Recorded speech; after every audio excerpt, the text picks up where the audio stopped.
As reported by Electrical Business Magazine a while back, Rexel Canada acquired WESCO's Canadian utility business.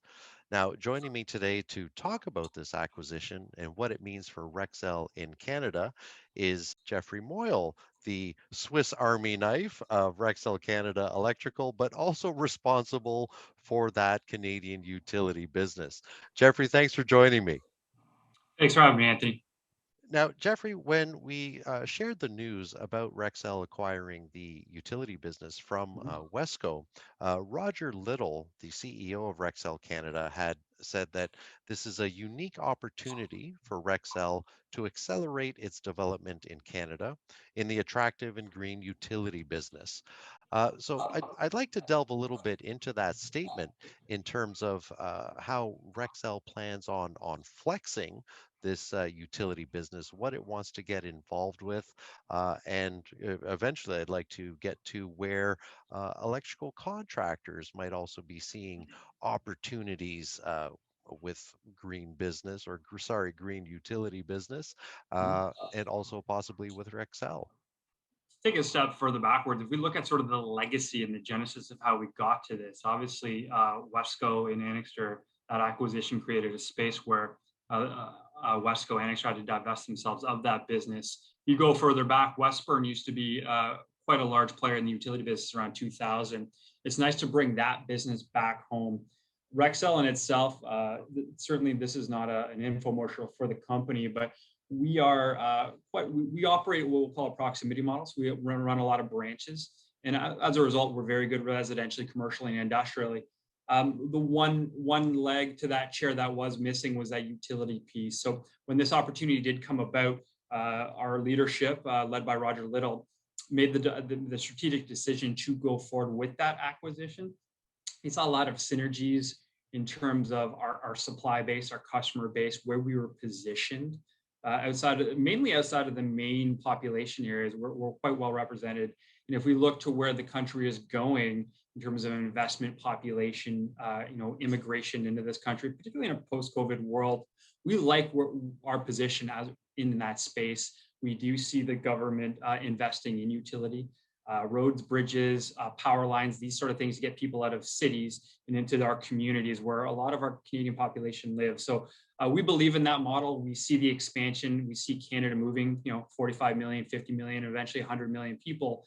And as we grow out, we will need to be able to support our population.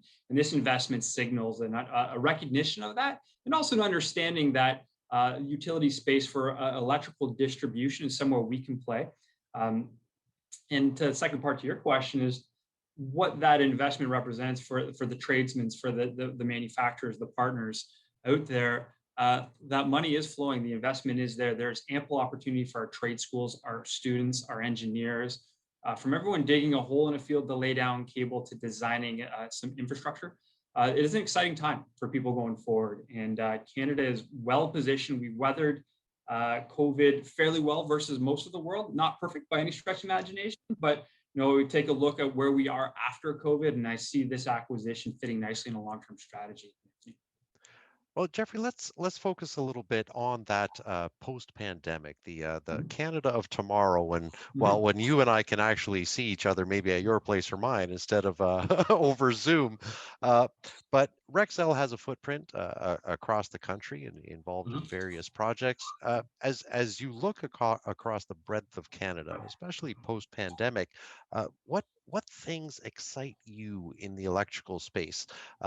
Perhaps investments coming from Ottawa or other things you see in industry that really charge you up about the industry we're in. I see the electrical distribution business going through a renaissance. I think we were really preoccupied with sort of the Amazon effect, right? So there's a lot of investment in e-com. That's something that falls underneath my portfolio. Rexel, much like many other distributors, invested heavily in advance of COVID.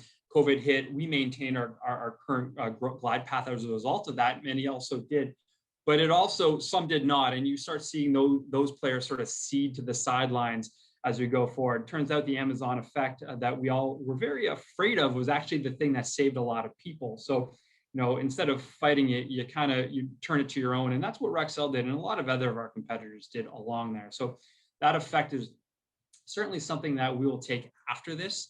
Also, as a result of that, I'd be remiss to say that I do feel our industry, in the electrical industry, in North America for that matter, is entering a renaissance phase. We have an opportunity to define who we are going forward.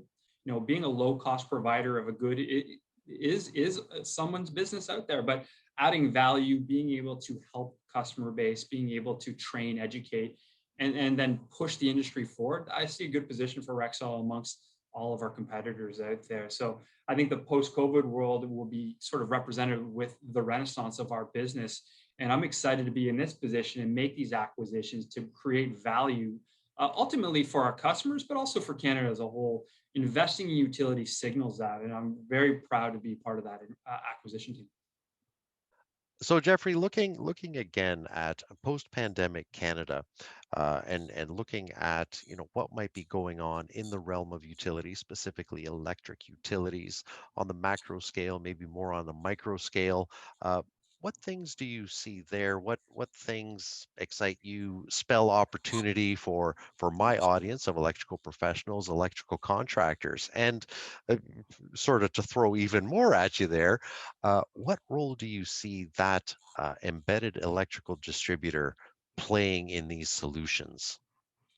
Thank you. Yeah. So the role of distribution, the utility side, there was definitely there's an evolution, right? There was a period where distribution did service that, revolved around a lot of manufacturers going direct.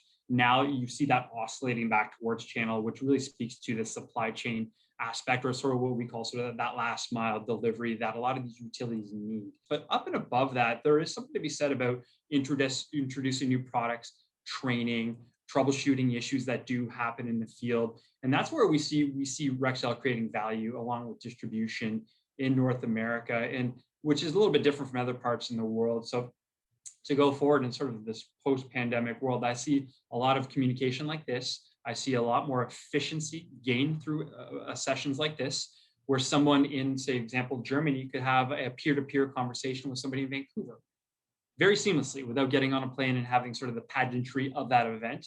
And what I see is that communication happening a lot quicker, a transmission of ideas, then sort of germinating and then allowing us to grow as a country with clever solutions. Canadians are very clever and ingenious people. We like to make things. We are unique in the sense that we have a lot of geography, but we are sort of bound together with the identity of being Canadian. So I do see a post-pandemic world where we do flourish, where people will want to come to Canada more and more. I'm glad to see that we are receiving more and more people, but we will need to support those people. And that's where a distribution channel is very critical in that. As money flows into that sector, we want to be able to service that so that we can build more, that we can accommodate more. And that is the future for us. And that is part of that renaissance you heard me talk about earlier. Very good, Jeffrey, and I'm glad we had this conversation, and I do like how you have identified this as a renaissance for the electrical distribution, electrical distributors. I can't wait to see how it unfolds in the coming days and in the coming years, especially as we get into what Canada looks like post-pandemic. Thanks again Mhm. for taking the time. Thank you very much, Anthony.